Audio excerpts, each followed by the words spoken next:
Bonjour Répi, bonjour à chacun d'entre vous, à chacune d'entre vous. J'espère que vous vous portez bien, que vous êtes en forme avec ce temps aujourd'hui, en tout cas qui est bon. Et en tout cas qu'il pleuve, qu'il vente, qu'il neige ou qu'il y ait du soleil, mon désir c'est vraiment que vous puissiez être dans l'allégresse pendant ces temps de louange et vraiment qu'on puisse, je l'avais déjà dit une fois, qu'on puisse vraiment laisser de côté ce qui a pu être passé durant les derniers jours. Et qu'on reste vraiment focus afin de vraiment centrer notre temps maintenant d'adoration et de louange vraiment sur notre Seigneur et qu'on évite de vraiment penser à autre chose. Et si on pense à quelque chose, c'est vraiment pour le lier avec notre temps de louange et combattre ce qui a pu être une difficulté. Vous n'êtes pas seul. Amen. Et ce chant qu'on va chanter nous dit que j'essayerai encore. Quoi qu'il advienne, quoi qu'il arrive, il faut toujours essayer, jamais renoncer, jamais abandonner. Amen. Comme l'enfant jouant sur le sable, croyant qu'il peut vider la mer, je me tiens devant l'inexprimable, l'amour plus grand que l'univers. Tu es Dieu, éternel et infini. Tu es Dieu, qu'aucun mot ne peut décrire. Et j'essayerai encore. Qui saurait dessiner ta grandeur? Qui pourrait dire ta beauté? Des millions d'anges louent ta splendeur. Tu te plais à m'écouter. Tu es Dieu, éternel et infini.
Dieu qu'aucun mot ne peut décrire. Tu es Dieu éternel et infini. Tu es Dieu qu'un mot ne peut décrire. Et j'essayerai encore, j'essayerai encore, j'essayerai encore, j'essayerai encore.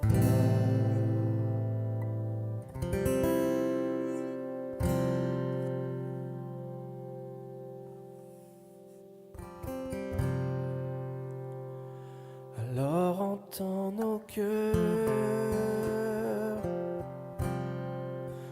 mon esprit qui te loue. Entends le chant d'amour d'un enfant racheté.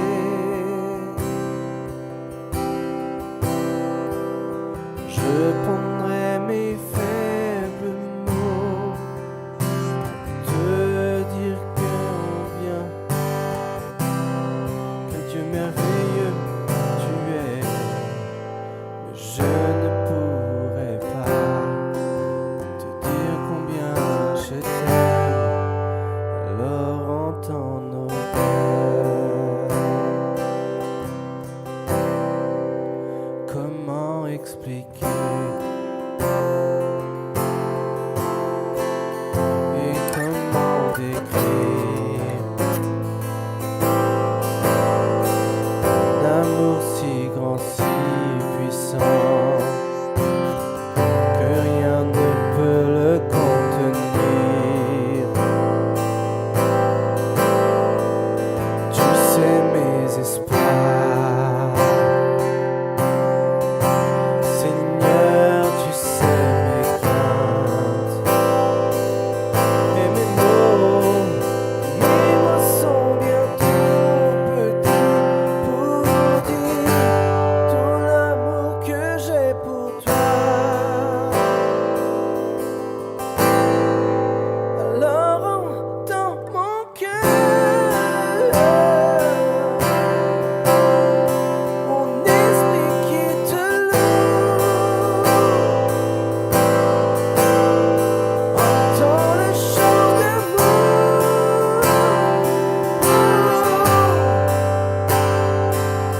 racheté. Je prendrai mes faibles mots pour te dire quel Dieu merveilleux tu es. Je ne pourrai pas te dire combien je t'aime. Alors entends mon cœur. C'est tout comme la pluie, les mots pourraient couler. Si j'avais l'éternité, je ne pourrais pas l'exprimer. Tu sais mes espoirs, Seigneur, tu sais mes craintes. Mes mots sont bien trop petits pour dire tout l'amour que j'ai pour toi. Mais dans les battements de mon cœur, tu entendras toujours. Merci pour la vie, pour la vérité. Merci pour la vie, pour la vérité et pour le chemin. Alors entends mon cœur, oh oui, mon esprit qui te loue.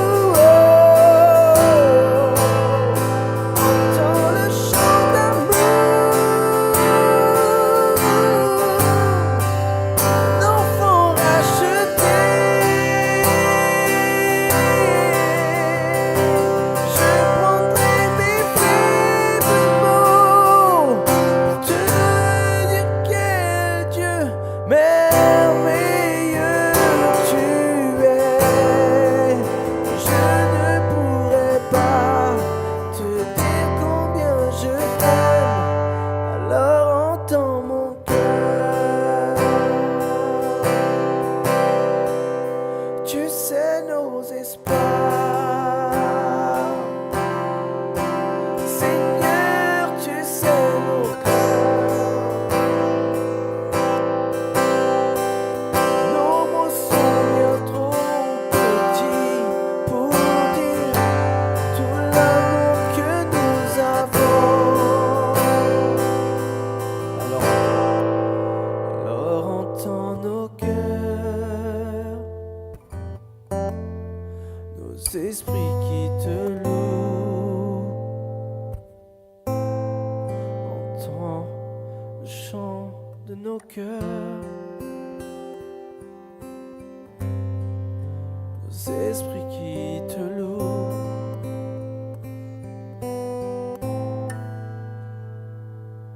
Je prendrai mes faibles mots pour te dire quel Dieu merveilleux, ah oui, que tu es, Seigneur.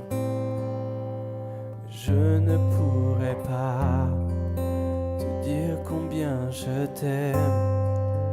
Alors entends nos cœurs. Mais je ne pourrai pas te dire combien je t'aime. Alors entends mon cœur.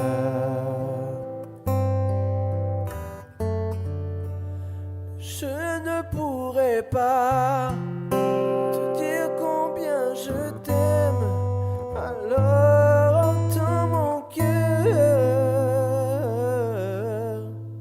Mais je ne pourrai pas te dire combien je t'aime.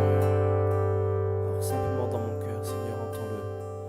Alors entends mon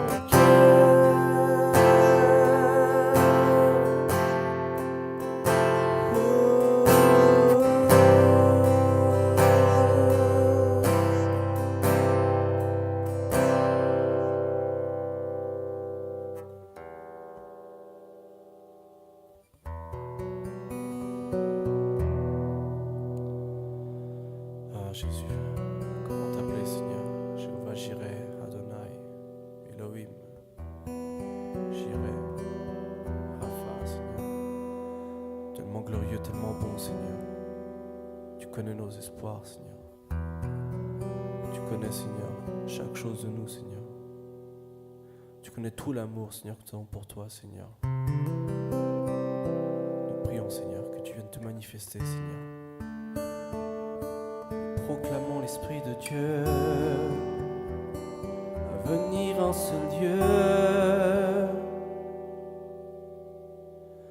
Ta gloire est tangible en ce lieu.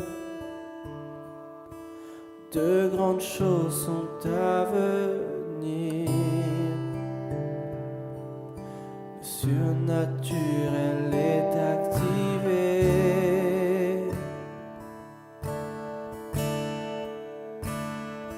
Ta gloire est tangible en ce lieu. De grandes choses vont arriver. Surnaturel est activé.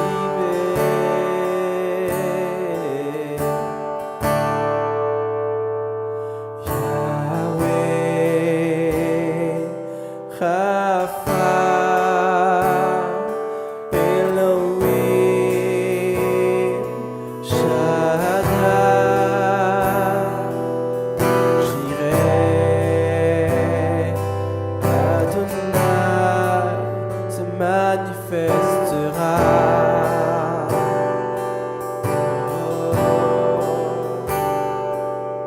Ta gloire est tangible en ce lieu. De grandes choses vont arriver. Le surnaturel est activé.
manifestera. Si tu l'adores, il se manifestera. Si tu l'adores, il se manifestera. Si tu l'appelles, il se manifestera. Si tu l'appelles, il se manifestera. Si tu l'appelles, il se manifestera. Si tu le cherches, il se manifestera. Si tu le cherches, il se manifestera. Si tu le cherches, il se manifestera.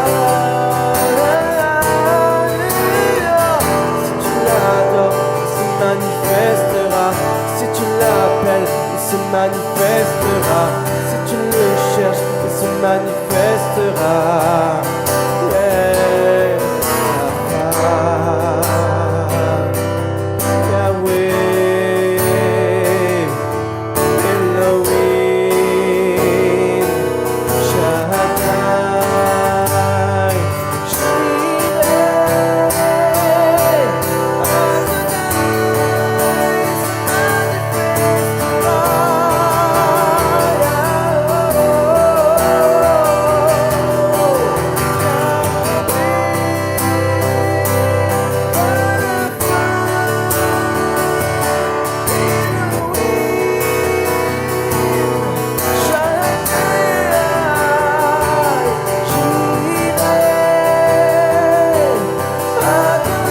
Jireh, ça manifestera.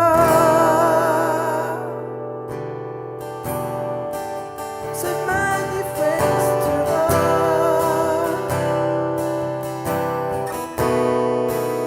Ça manifestera. Ah oui, Seigneur, qu'il est bon d'être en ta présence, Seigneur. Et nous savons une chose, c'est que en toutes circonstances, en toutes choses, tu te manifestes, Seigneur. Tu es là, Seigneur, parce que ta parole dit que celui qui cherche trouvera. Celui qui frappera, on lui ouvrira, Seigneur. Nous croyons que lorsque nous frappons à toi, tu nous ouvres tes bras, Seigneur. Et ton esprit vient nous remplir, Jésus.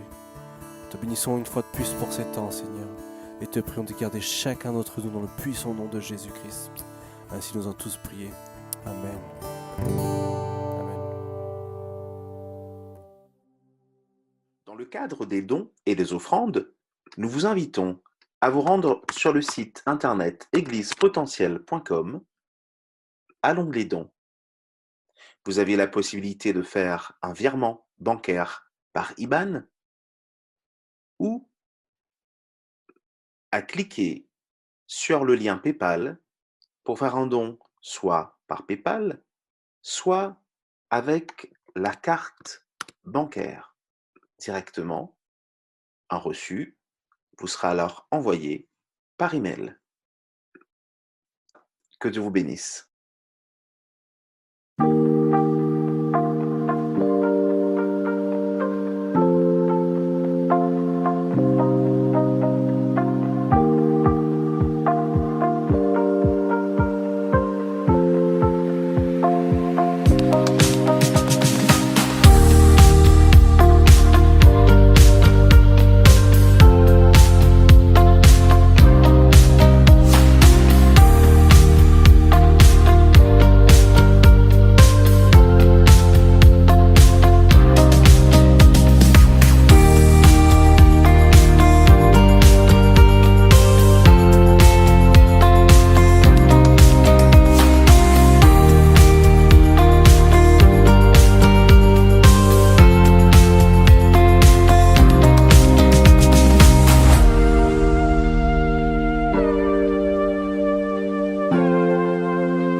L'agriculteur comprend quand il voit la graine.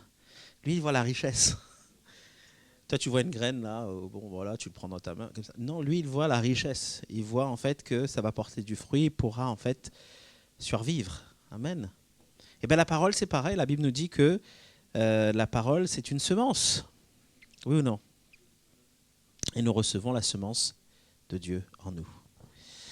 Donc ce matin, nous approchons d'un Dieu qui veut semer dans notre vie. Est-ce que tu as compris cela? Est-ce qu'il n'est pas bon ce Dieu? Il n'est pas incroyable? Amen. Gloire à Dieu. Bénissons le Seigneur pour sa parole. Seigneur, merci parce que tu vas encore nous parler, tu vas encore nous fortifier et tu veux notre bien. Tu veux semer dans notre cœur pour que nous puissions porter du fruit et du fruit en abondance. Bénis chaque personne ici présente et ceux et celles qui vont l'entendre, ce message, au travers d'une diffusion. Seigneur, que te dire sinon prends la première place. Parle-nous, guide-nous. C'est notre désir dans le nom de Jésus. Amen. Amen. Antoine de Saint-Exupéry a dit quelque chose. C'est une citation directe. Il dit « La vérité de demain se nourrit de l'erreur d'hier. » La vérité de demain se nourrit de l'erreur d'hier. Quand j'ai grandi, au fur et à mesure, je regarde mon parcours et je vois quand même j'ai fait quelques petites erreurs, parfois très graves, parfois moins graves. Et ça a fait de moi l'homme que je suis aujourd'hui. Vous pouvez vous aussi vous regarder en arrière et voir quelques petites erreurs peut-être que vous avez faites. L'erreur est appelée à être corrigée. La faute est appelée à être pardonnée. Amen. Et donc, un enseignant va corriger l'erreur. Et on peut se poser la question, où on en est aujourd'hui? Où en es-tu aujourd'hui? Nous étions dans l'erreur, mais sommes-nous dans la vérité? Amen. Jean chapitre 17, c'est Jésus qui prie le Père pour les disciples. Et à partir du verset 16, il va dire, ils ne sont pas du monde, comme moi, je ne suis pas du monde. Est-ce que tu veux bien dire ce mot? Je ne suis pas du monde. On va un peu mieux comprendre cela dans un instant. Et ensuite, au verset 17, Jésus va dire, sanctifie-les par ta vérité. Ta parole est la vérité. Amen.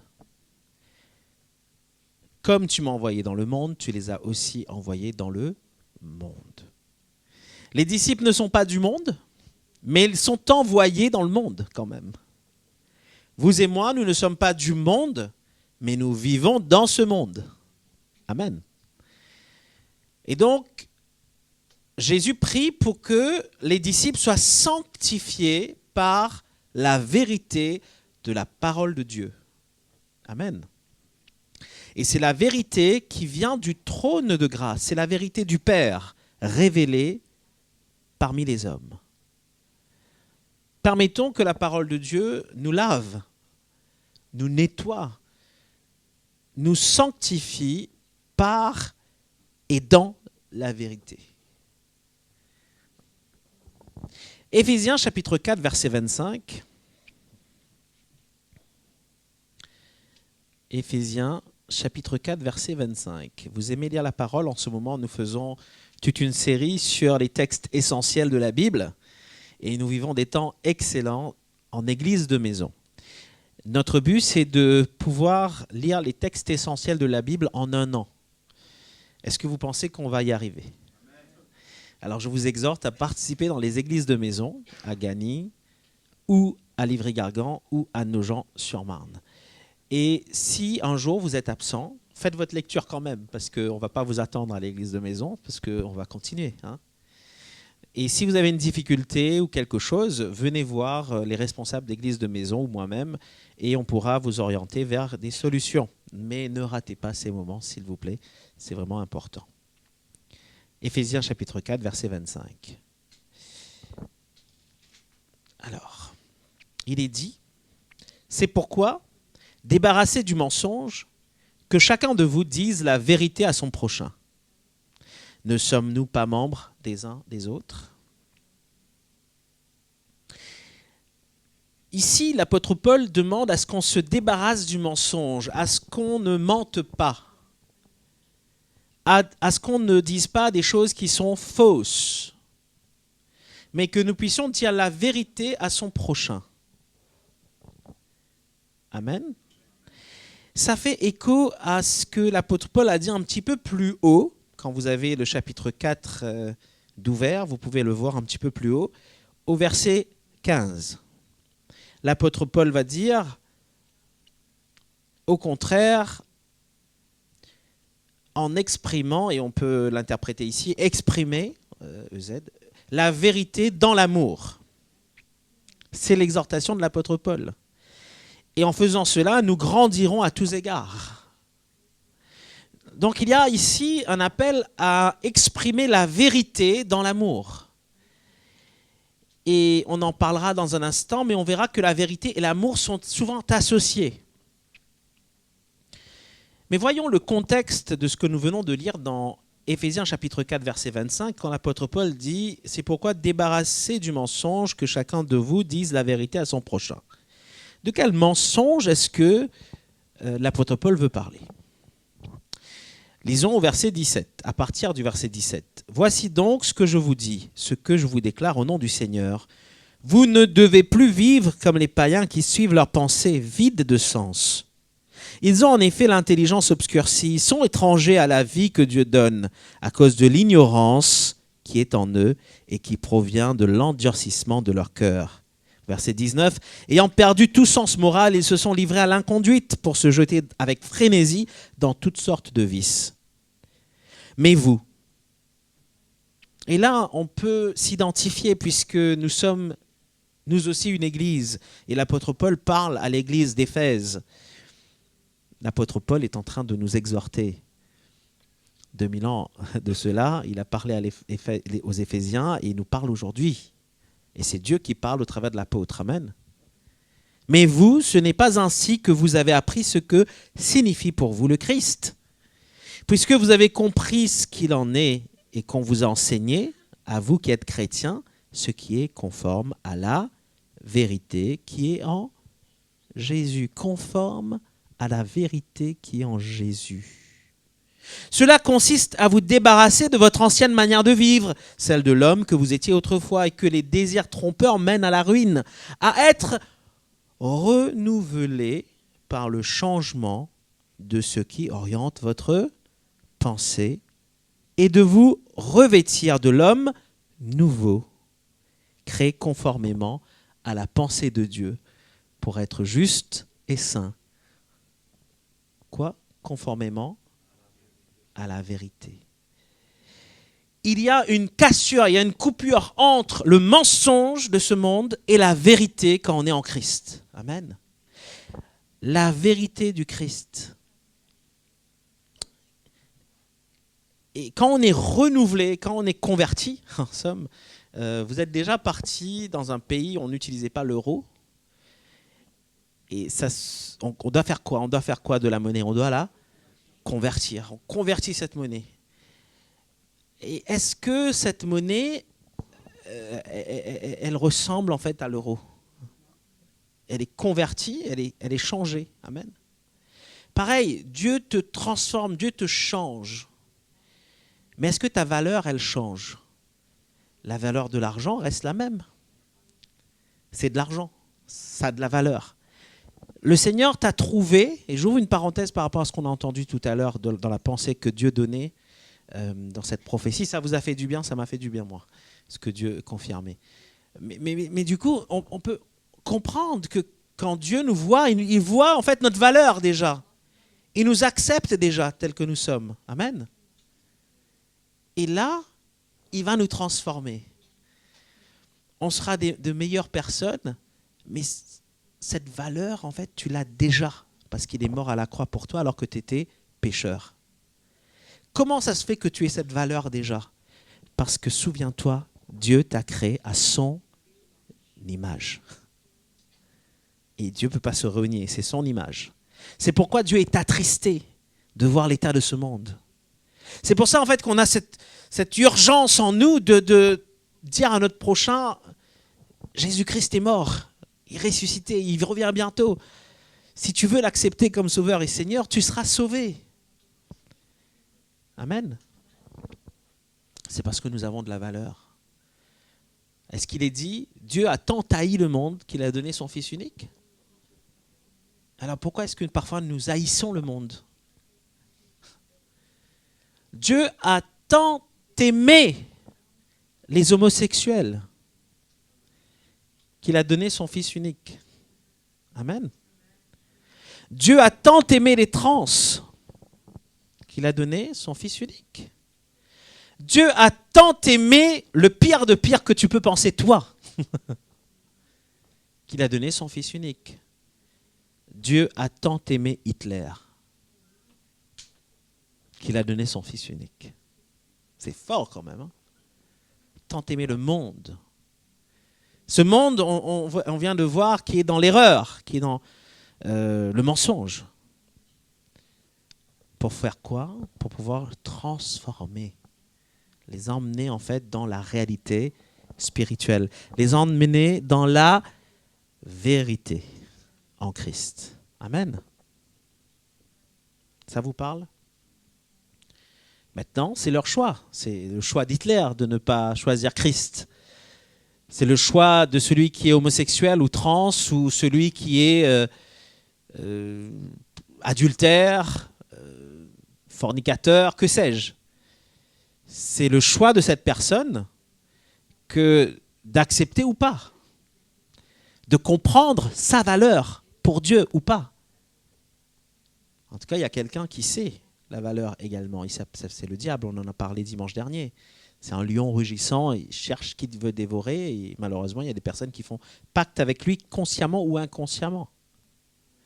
Et lui, il veut justement, il connaît la valeur d'une âme pour Dieu. Et il veut blesser Dieu en volant ses âmes, en les emmenant en enfer ou dans le lac de feu, parce que c'est ce qui est réservé au séjour des morts et à la mort et à la bête et à Satan et tous ses démons. Vous connaissez la fin du livre. Amen. Donc n'ayons pas peur, nous appartenons à Dieu. Nous sommes les enfants de Dieu, nous sommes les enfants de la lumière, nous sommes les enfants de la vérité. D'ailleurs, dans Jean chapitre 18, verset 34, ou plutôt verset 37, on peut lire à partir de là, Jean 18, 37, vous savez, Jésus a été emmené devant Pilate, devant les autorités, avant d'être crucifié. Et Pilate lui dit, « Tu es donc roi ?» Jésus répondit, « Tu le dis, je suis roi. Je suis né et je suis venu dans ce monde, ou dans le monde, pour rendre témoignage à la vérité. Quiconque est de la vérité, écoute ma voix. » Ça fait écho par rapport à ce que Jésus a dit, « Je suis le chemin, la vérité et la vie. Nul ne vient au Père que par moi. » On reviendra sur ce verset dans un instant également. Mais au verset 38, Pilate lui dit, « Mais qu'est-ce que la vérité ?» Parce qu'il ne saisit pas en fait ce concept du monde. Alors, avant d'aller plus loin, voyons c'est quoi la vérité. La vérité, c'est une certitude, c'est une conviction. Selon le dictionnaire, c'est un principe. La vérité, je continue à voir ce que le dictionnaire dit de la vérité, ce sont des faits, c'est la réalité. Le contraire de ce qui est vrai, ce sont des contes, ce sont des choses de fiction, des mensonges, des blagues, des bobards, plus familièrement. La vérité, c'est une expression d'authenticité, d'exactitude, de fidélité, de justesse, de vraisemblance. Le contraire, c'est l'apparence. Ce n'est pas vrai, une apparence, ce n'est pas authentique. Le contraire, c'est la fiction, c'est l'illusion, c'est une illusion. Est-ce qu'une illusion, c'est vrai ? On a ce sentiment parfois, et je le dis là, j'ai utilisé le mot, le sentiment parfois. Mais c'est qu'un sentiment parfois. On a en fait, il me semble que, alors on a cette chose en fait où on croit certaines choses, mais c'est faux, c'est pas la vérité. Hein. C'est une illusion. C'est une illusion. Je ne sais pas pour vous, mais moi, avant de dormir, je commence à rêver. Avant de dormir, c'est fou, moi je suis comme ça. Je commence en fait à rêver de quelque chose et me dire ah non, c'est pas vrai ça. Et c'est comme si en fait, où j'entends bébé pleurer, je pense que je suis parti la prendre, etc. Et je réalise non, je suis au lit en fait. Ça vous est déjà arrivé ou pas? Et on est dans une illusion parfois, et le monde nous met dans une bulle illusoire. On a l'impression que. Et c'est comme ça en fait que la dépression arrive pour les chrétiens. Ce sont des impressions, c'est des choses qui pèsent. Je ne dis pas que c'est faux, hein. Attention, c'est pas faux, hein. On le vit vraiment. L'impression, on le vit vraiment. C'est quelque chose en fait qui est, comment dirais-je, qui est vrai pour soi. Mais attention, ce n'est pas la vérité. Amen. Et donc, le contraire, je disais, de l'authenticité, de l'exactitude, de la fidélité, de la justesse, de ce qui est vraisemblance dans cette expression de vérité, c'est aussi l'infidélité, le mirage. Quand on est dans le désert, on voit des mirages, ou non? Tu peux avoir le plus beau mirage, tu vois de l'eau, tu vois le palmier, tu vois les cocotiers, peu importe ce que tu peux voir, quand tu approches, tu vois bien, c'est pas ça. Amen. Donc ne vivons pas dans un mirage spirituel, les amis. Vivons dans la vérité du Christ. Bon, voilà, vous avez compris un petit peu la signification ici. Parce que c'est Pilate qui a dit « Qu'est-ce que la vérité ?» Allons plus loin pour comprendre cette vérité en Christ. On entend souvent l'expression d'ailleurs, il a dit « sa vérité ». Ça vous est déjà arrivé ? Et je pense que c'est bien, parce que du coup, il y a une authenticité, il y a comment dire, ce que nous avons vu, ce que nous avons entendu, et l'impression que nous avons par rapport à la situation. Et donc, face à ce que nous voyons, face à ce que nous entendons, et face à notre impression, eh bien, en fait, on va voir sous un certain prisme, qui n'est pas forcément, comment dire, faux, hein, mais qui est en fait qui peut avoir valeur ajoutée par rapport à ce que quelqu'un d'autre aura vu, aura entendu, etc. C'est pour ça que quand vous avez un conflit, il faut toujours entendre les deux sons de cloche. Parce que si vous entendez un seul son de cloche, qui est probablement vrai, mais ce n'est pas forcément en fait la réalité. Quand vous entendez l'autre son de cloche, et c'est pour ça en fait que c'est important d'avoir dans la Bible surtout les synoptiques, ce qu'on appelle l'évangile synoptique, donc Marc, Matthieu, Luc et Jean. Quand vous regardez en fait, il y a des récits qui sont similaires, mais avec des détails différents. Oui ou non? À un moment donné, il me semble que c'est Marc qui rajoute le coussin dans la barque quand Jésus va dormir. Alors que dans d'autres, il n'y a pas. Je trouve ça intéressant. Lui, il y a pensé. C'est un point de vue. Oui, Jésus dormait, il y avait un coussin, il a mis sa tête pour dormir. C'est intéressant. Après, il y a d'autres choses encore. Mais voilà, donc... parce qu'il n'y a pas qu'une vérité dans ce sens-là. Hein. D'ailleurs, il y a cette expression que j'ai notée ici. Chacun voit midi à sa porte. Vous connaissez cette expression ? Je suis parti voir en fait ce que ça voulait dire vraiment, et donc chacun se préoccupe de son propre intérêt. Voilà ce que ça veut dire. Chacun se préoccupe de son propre intérêt avant l'autre et considère ses problèmes ou ses opinions comme les plus importants. Et autrement dit, chacun perçoit les choses de son propre point de vue, évalue une situation d'après des critères personnels. Des critères personnels. On évalue les situations. Ça me parle de l'homme. Quand je dis homme, la femme aussi est compris dedans. Hein. Homme avec un H majuscule. L'homme indépendant. L'homme coupé de Dieu. Coupé de la source de la vérité. Coupé de la dépendance avec Dieu. Nous avons été créés, vous et moi, pour être dépendants de Dieu et dépendants des uns et des autres. Vous n'aimez pas quand je dis ça, hein? Est-ce qu'on aime l'indépendance? On n'aime pas que les autres se mêlent de nos affaires. Oui ou non? Mais on n'a pas été créé pour se mêler des affaires des autres, rassurez-vous. Mais on a été créé pour être dépendant de Dieu et dépendant des uns des autres. Dépendant des uns des autres pour faire quoi?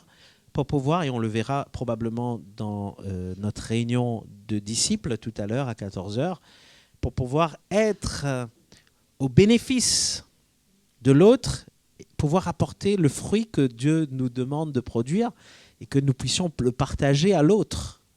Amen. Et que l'autre nous le partage également. En cela, en fait, nous ne sommes pas appauvris, nous sommes enrichis. Nous nous enrichissons les uns les autres. Amen. Ça a du sens? Et donc, je parlais de ces critères personnels parce que l'homme devient indépendant. Pourquoi d'ailleurs? À cause du péché. Le péché étant entré dans le monde, ça coupe cette dépendance vis-à-vis de Dieu. Et l'homme, en fait, devient... un être, on va dire, coupé de Dieu, où il doit en fait survivre. Et donc, comme il doit survivre, qu'est-ce qu'il va faire? Il va créer des systèmes pour pouvoir alimenter, on va dire, cette indépendance. Et malheureusement, parfois, il va utiliser les autres, non pas pour être dépendant des autres, mais pour pouvoir vivre cette indépendance. Et c'est là qu'on a des systèmes dans le monde un petit peu divers, où... ça peut être, avant c'était des empires, il y avait des esclaves, il y avait des maîtres, etc. Maintenant on a ce qu'on appelle le socialisme, ou le communisme, ou la démocratie, en gros. Mais l'homme, ce que ça veut dire, c'est que l'homme, en fait, n'est plus attaché à Dieu, à l'esprit. Il s'attache à la chair, étant livré à lui-même, forcément. Et donc, il va dans un système de méritocratie qui n'est pas mauvais en soi, hein, parce que on est, comme je disais tout à l'heure, on n'est pas du monde, mais on est dans ce monde. On vit des règles qui sont déjà là. James, quand il est né, il était déjà là, les règles étaient déjà établies, et il faut maintenant vivre dans ce pays de France où les règles sont établies. Il serait né en Égypte, ça aurait été différent, oui ou non? Mais il est né en France. Et donc... je disais que l'homme va dans un système un petit peu de mérite, il va dans son indépendance vis-à-vis de Dieu, s'élever pour devenir son propre Dieu, s'élever pour devenir quelqu'un. Et là, ça me parle de la tour de Babel. C'est cet orgueil en l'homme à vouloir s'émanciper du Créateur et s'élever jusqu'aux cieux. Je ne suis pas contre l'émancipation, je ne suis pas contre la liberté dans ce sens-là, je ne suis pas contre qu'un enfant, en fait, puisse prendre son indépendance, etc. On n'est pas en train de parler de ça. On est en train de parler du plus profond de l'homme, de ce que l'homme, étant brisé dans la communion avec Dieu, va chercher à être en communion avec lui-même. Mais là aussi, il est encore brisé, hein, parce qu'il va essayer de chercher quelque chose. C'est intéressant, j'ouvre une parenthèse, je n'avais pas pensé à ça, là j'y pense, et ça vient sans doute du Seigneur. Quand le Seigneur vient nous sauver, il nous réconcilie à Dieu, oui ou non? Il nous réconcilie au Père. Mais il nous réconcilie également avec l'autre, qui était ton ennemi, qui devient maintenant ton frère. Il te réconcilie avec la nature également, la nature qui était en chaos. C'était un bois, maintenant ça est appelé à être un jardin. Il te réconcilie avec le jardin d'Éden. Il te réconcilie avec la nature. La nature loue Dieu d'ailleurs, que tout ce qui respire loue l'Éternel, la Bible nous dit. Et il te réconcilie également avec toi-même. Parce que l'un des plus grands ennemis du monde, c'est le diable, oui, mais c'est toi-même, c'est moi-même. Je peux être mon propre ennemi. Et donc, c'est pour ça que l'apôtre Paul parle de la conscience pure, avoir une bonne conscience, où on n'est pas en guerre contre soi-même et ça pèse sur notre conscience, on a mauvaise conscience, mais on est aligné en fait avec Dieu et aligné avec notre conscience et on est en paix, tout simplement. Amen. Romains chapitre 12, verset 2 nous dit « Ne vous conformez pas au siècle présent, ne vous laissez pas être modélés, dans d'autres versions, par le monde actuel. » Il y a une forme de conformité parfois dans laquelle nous sommes appelés, un peu comme un moule. Nous sommes appelés à être moulés de cette manière. Le monde veut que tu rentres dans ce moule. Parce que la vérité s'oppose au faux. La vérité de la parole s'oppose aux faux enseignements. La vérité s'oppose au mensonge de l'adversaire. Et nous sommes dans un combat, vous et moi, entre la vérité d'un côté et le mensonge de l'autre. Entre la lumière d'un côté et les ténèbres de l'autre.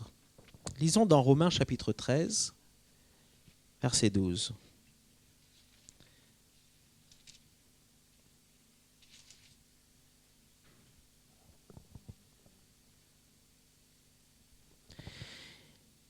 Romains chapitre 13.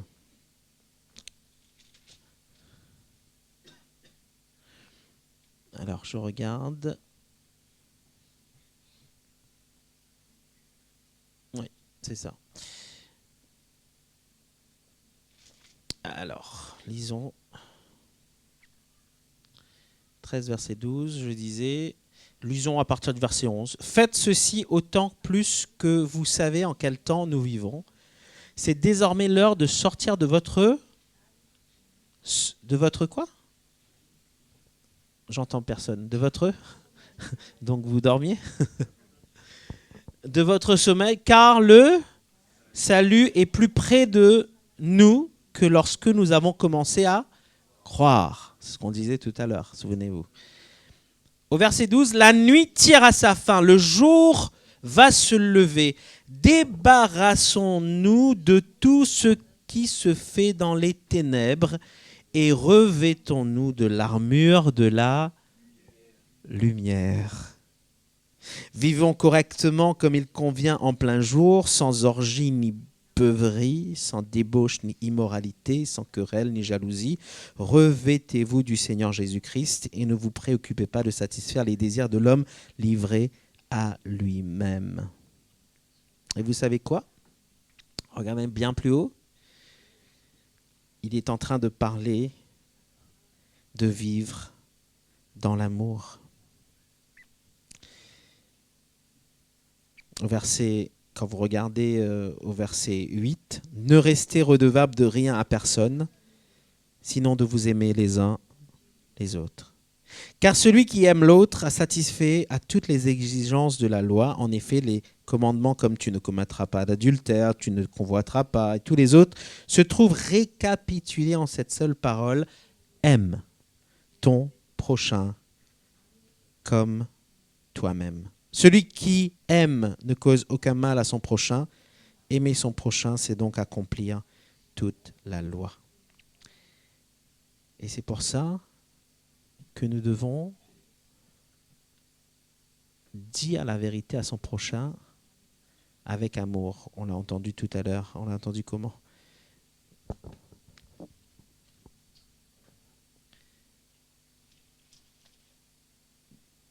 Exprimer la vérité dans l'amour. J'aime beaucoup le mot ici. Est-ce que tu exprimes la vérité dans l'amour ? C'est compliqué parfois. On voit ce passage en fait comme quand il y a un conflit, quand il y a quelque chose, il faut aller voir la personne pour être dans la douceur un petit peu. Ok, d'accord, ok. Mais ça ne veut pas dire ça forcément là. C'est exprimer en toute occasion, en tout temps. C'est ce qui vient de toi, c'est ce qui ressort de toi. La vérité dans l'amour. Ça veut dire, ça parle du témoignage chrétien, chers amis. Et en tant que chrétiens, nous sommes appelés justement à vivre dans l'amour, dans la vérité qui est cette réalité du Christ. Ce n'est plus ce monde des ténèbres dans lequel nous appartenons. Ce n'est plus dans ce monde de mensonges où nous vivons maintenant, mais c'est dans le royaume de Dieu, le royaume de vérité. Allons un petit peu plus loin. Alors, vous avez noté le passage, je ne vais pas revenir dessus, mais il nous est demandé de sortir de notre sommeil, de sortir de la nuit, parce qu'on dort quand ? La nuit, pour vivre dans la lumière, pour vivre dans la vérité. Amen. Gloire à Dieu. Et donc, Romains chapitre 12, verset 2, comme je disais tout à l'heure, on va le revoir. Ne vous conformez pas au siècle présent. Ne vous laissez pas être modelé par le monde actuel, dans d'autres versions. Mais laissez-vous transformer par le renouvellement de votre pensée. Ça fait écho par rapport à ce que nous avons entendu plus tôt. Pour pouvoir discerner la volonté de Dieu, ce qui est bon, ce qui lui plaît, ce qui est parfait. Il y a là, en fait, la conversion dans laquelle le Seigneur nous appelle. La transformation, en grec, c'est le métanoïa, la repentance. La repentance, c'est un mot qui peut faire mal. Il faut se repentir tous les jours. C'est-à-dire, il ne faut pas aller dans ce moule. Le monde, en fait, veut te mouler. Et toi, il faut que tu sois non pas indépendant, parce que finalement, en vivant l'indépendance que tu cherches, tu te laisses mouler par le monde. Mais en étant dépendant de Dieu, dépendant des uns des autres, de l'Église avec un E majuscule, en étant dans cette interdépendance, nous nous éloignons de ce moule, de ce monde. Amen. J'espère que je suis en mesure de bien articuler cette pensée. Dites-moi si vous avez une réaction, des questions, ou si ce n'est pas très clair. Mais en tout cas, l'apôtre Paul nous demande d'être transformés par le renouvellement de notre intelligence. Et à mon sens, c'est quelque chose dans lequel nous participons, mais c'est quelque chose en fait que nous devons laisser le Saint-Esprit faire en nous.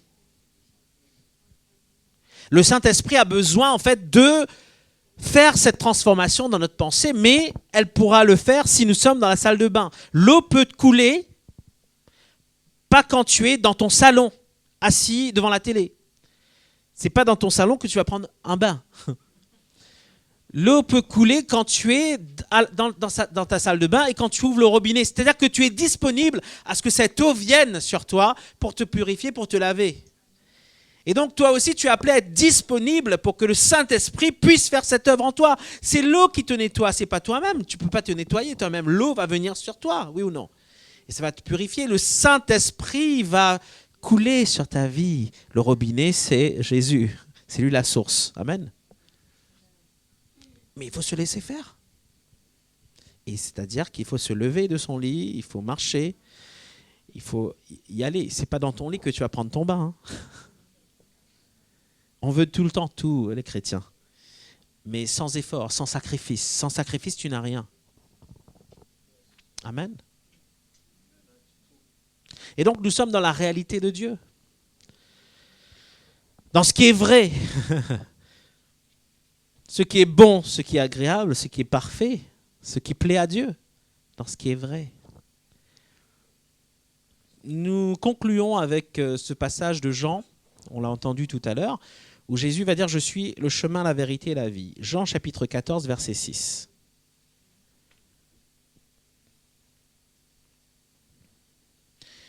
Je lis ma version à moi. Vous savez, Jésus a dit « Je suis le chemin, la vérité et la vie. Nul ne vient au Père que par moi ». Dans ma version, « Le chemin, répondit Jésus, c'est moi, parce que je suis la vérité et la vie. Personne ne va au Père sans passer par moi. » Amen. Et ça parle en fait de connaître ici, un jeu de mots, et on l'avait vu plusieurs fois, vous et moi, dans nos prédications. Mais il y a un jeu de mots avec le mot connaître qui est percevoir, et après qui est gynesco, c'est-à-dire ce côté en fait où on est dans cette intimité, dans ce dévoilement personnel, réciproque aussi, une intimité en somme. Et donc, ici, le mot vérité, ça m'intéresse, on parle de la vérité ce matin. Jésus va dire je suis la vérité. Il ne dit pas seulement je connais la vérité. Il dit je suis la vérité. Parce que Jésus, c'est la parole faite chair. Amen. Et la parole est la vérité, nous l'avons vu tout à l'heure. Et donc Jésus, il est la vie. Jésus, il est le chemin.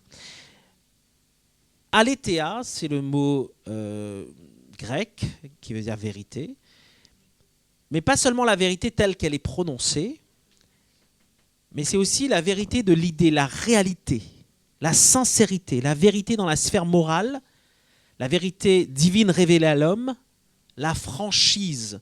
La franchise, c'est-à-dire le clair, le vrai. Le vrai, c'est ça, le vrai. La réalité. Oh, tu n'es plus dans ton illusion. Tu n'es plus en fait dans tes rêves, là. Tu es dans la réalité. C'est ça que ça veut dire. Je suis ta réalité, Jésus te dit. Amen. C'est dans la révélation que nous pouvons nous approcher de la vérité. J'ai cette image en fait que je préparais, ça me fait sourire un peu, parce que j'ai cette image de Matrix.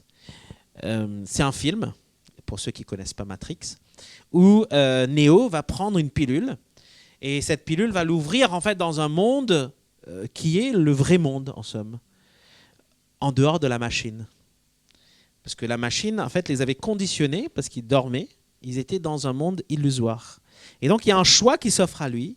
Soit c'est la pilule bleue, soit c'est la pilule rouge. Et il doit accepter. Ça m'a fait penser à ça quand je me suis dit, Seigneur, c'est incroyable. Les films peuvent nous parler. C'est extraordinaire. Et en fin de compte, nous sommes appelés à sortir de la matrix, de ce moule dont on parlait tout à l'heure, pour vivre dans la vérité, pour vivre dans le monde en Christ, où tu es une nouvelle création, les choses anciennes sont passées, toutes choses sont devenues nouvelles. C'est ça ta réalité aujourd'hui. Amen. Est-ce que le Seigneur est en train de vous exhorter ce matin? Et donc ce mot aletheia est synonyme de réalité. Jésus te dit, je suis ta réalité. C'est le contraire de l'illusion. Jésus est le chemin, c'est-à-dire Jésus est la porte qui montre le Père, c'est-à-dire qui emmène au Père, le Père étant la source de la vie, et il enseigne la vérité. Cette réalité spirituelle, il l'inculque, il le décrit, il le vit, il l'enseigne. Regardez au verset 15 du chapitre 14, « Si vous m'aimez, vous suivrez mes enseignements. Et moi, je demanderai au Père de vous donner un autre défenseur de sa cause, afin qu'il reste pour toujours avec vous. C'est l'esprit de vérité. Celui que le monde est incapable de recevoir parce qu'il ne le voit pas et ne le connaît pas. Quant à vous, vous le connaissez, car il demeure auprès de vous et il sera en vous. » Le Saint-Esprit en nous, c'est l'esprit de vérité qui nous ouvre à la réalité spirituelle.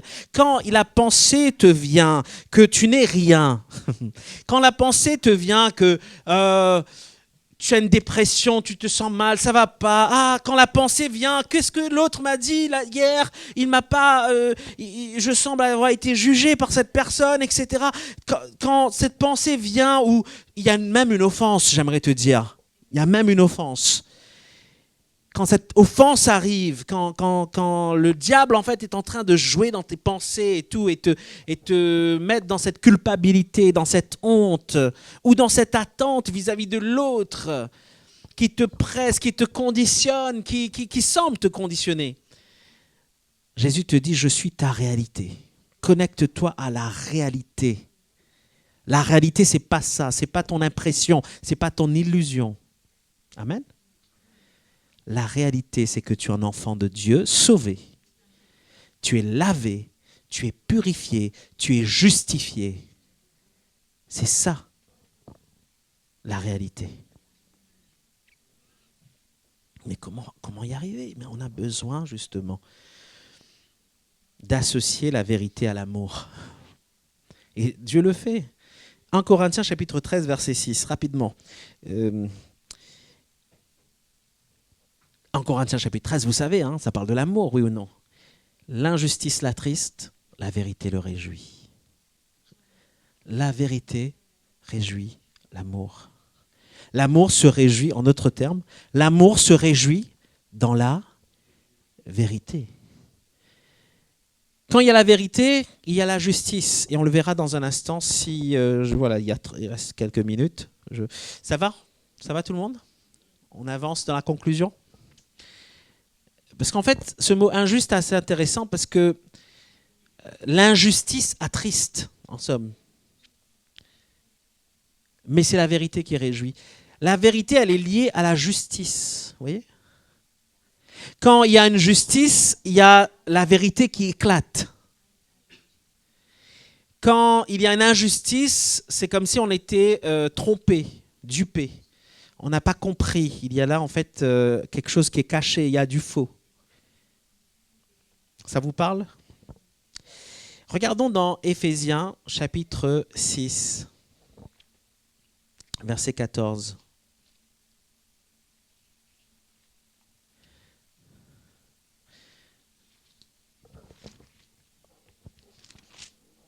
On a parlé de cette armure la semaine dernière, mais on continuera à la parler tous les jours, hein, jusqu'à ce que Jésus revienne.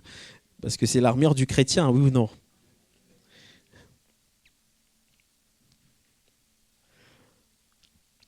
Verset 14. Tenez donc ferme, et ayez autour de la taille la quoi ? La vérité pour ceinture, et ensuite, revêtez de la droiture en guise de cuirasse. Vous voyez comme moi ou pas ? Nous sommes appelés en fait à mettre autour de notre taille la vérité comme ceinture. Tu as une ceinture qui tient ta taille, qui tient ton pantalon là ? Oui ? Et de revêtir la droiture en guise de cuirasse. Afin que ta cuirasse puisse tenir, tu as besoin de la ceinture. Afin d'être stable dans ta marche spirituelle, tu as besoin de vivre la justice de Dieu. La cuirasse, elle tient grâce à la ceinture. Vous êtes là ? Qu'est-ce que la cuirasse ? C'est la justice, ce qui est droit, notre justification au travers de Jésus, alors qu'il y a condamnation, alors qu'il y a injustice, alors qu'il y a offense. La justice de Dieu nous sauve de tout châtiment. La justice de Dieu te sauve de tout châtiment. Comment dire ça en portugais ? Dis-le fort. Il aurait fallu que tu prennes le micro, d'ailleurs, j'ai oublié notre sœur. J'espère qu'il traduit bien. Merci. C'est sans pression. Hein. Mais c'est vrai que tu es pardonné. Il n'y a pas de condamnation pour ceux qui sont en Jésus-Christ. Amen. Mais dans la justice, il y a deux choses qui sont opérantes. Dans 2 Thessaloniciens, l'apôtre Paul nous en parle de cette justice, parce qu'on a tendance qu'à le voir que cette cuirasse que dans la justice. Et nous voyons en fait, 2 Thessaloniciens chapitre 5, verset 8, que l'apôtre Paul en fait donne un peu plus de détails. Mais nous qui sommes enfants du jour, ça fait écho par rapport à ce qu'on a entendu tout à l'heure. On est réveillé, on est enfant du jour, on est enfant de la lumière, on est enfant de la vérité. Soyons sobres. Revêtons-nous de la cuirasse de la foi et de l'amour. Amen. Donc cette cuirasse s'associe à la foi. Donc tu as besoin de la foi. Comment vivre cette vérité dans la justice de Dieu? Amen. Comment vivre la justice, le droit, comme on a vu, la justice latrice, mais la vérité, en fait, comment il est dit, le réjouit. Donc, on a besoin de la vérité pour vivre dans la justice. Amen. Mais comment vivre cette vérité? Comment vivre cette justice? Eh bien, en fait, c'est dans la foi et dans l'amour. La foi et l'amour. Je te donne des clés là. Hein. Note. Grandir dans ta foi. Grandir dans ton amour. Et l'amour, c'est comme un don, c'est un cadeau. C'est un fruit de l'esprit. C'est un don de Dieu. Ça veut dire que ce n'est pas pour toi. Le fruit, c'est pour les autres. Tu donnes ce que les autres voient chez toi. Amen. Ce que tu donnes aux autres. Et donc, du coup, si tu donnes aux autres, ben, l'autre va te donner également. Il y a plus de joie à donner qu'à recevoir, la Bible te dit. Il ne s'agit pas de ce que toi, tu reçois des autres. Oh, on conclut. Il ne s'agit pas de ce que tu reçois des autres, il s'agit de ce que tu donnes aux autres. Est-ce que tu donnes le meilleur? Est-ce que tu donnes un fruit qui est correct, qui est mûr, pas qui est pourri, qui est bon à manger? Amen. Et donc, il y a ce réalignement où tu n'appartiens plus, et je conclus, au royaume des ténèbres, mais tu appartiens à Christ dans la vérité, dans la réalité spirituelle. Tu es dans ce monde, dans la réalité spirituelle, en Christ. Quand tu es transformé, quand tu es converti, tu es de facto dans la réalisation de ce royaume. Tu es de facto dans la révélation de l'état de notre monde également. Tu vois comment est régi notre monde. C'est un monde injuste, c'est un monde en fait de la chair, c'est un monde qui est corruptible, qui est corrompu d'ailleurs aussi. C'est un monde qui va à la déchéance, c'est un monde immoral. Et de facto, tu vois en fait à quoi tu dois te tendre, c'est-à-dire le royaume de Dieu, le royaume de vérité. Je t'invite à fermer les yeux là où tu es. Et toi qui écoutes en ligne également, demande au Seigneur de t'éclairer davantage dans la vérité. Jésus est la vérité. Dans cette relation, dans ce rapport que tu as avec Jésus-Christ, est-ce que tu vis dans la vérité? Est-ce que tu exprimes l'amour dans la vérité? Ou es-tu encore dans le mensonge? Nous n'appartenons pas à ce monde de mensonges. Nous appartenons au monde de la vérité. Nous n'appartenons pas aux ténèbres, nous appartenons à la lumière.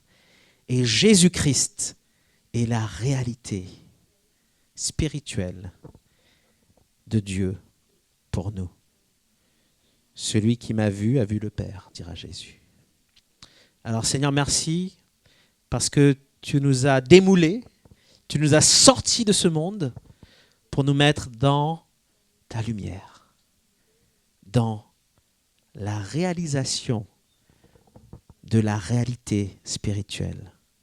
Et nous appartenons à la vérité. Nous sommes des enfants qui appartenons à Dieu. Je t'appartiens, Seigneur. Papa, je suis ton enfant. Je suis réconcilié avec toi. Tu m'as purifié, tu m'as lavé, tu m'as libéré. Je suis dans la vérité. Et peu importe le mensonge de l'adversaire qui pourrait venir pour influencer ma pensée, je suis renouvelé dans mon intelligence afin de regarder à toi, afin de vivre ta volonté, ce qui est bon, ce qui est agréable, ce qui est parfait. Merci Seigneur. Amen. Amen et Amen. Salut! Et voici quelques annonces pour notre assemblée.